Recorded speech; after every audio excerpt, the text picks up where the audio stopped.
ए हो तू चलो धियाना में करतर ड्यूटी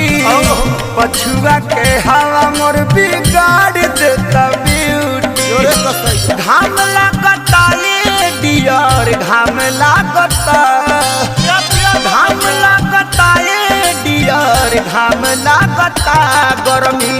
सहत नइखे नरम नरम चाम गरमी सहत नइखे नरम हमर चाम चैत में बड़ा घाम लागता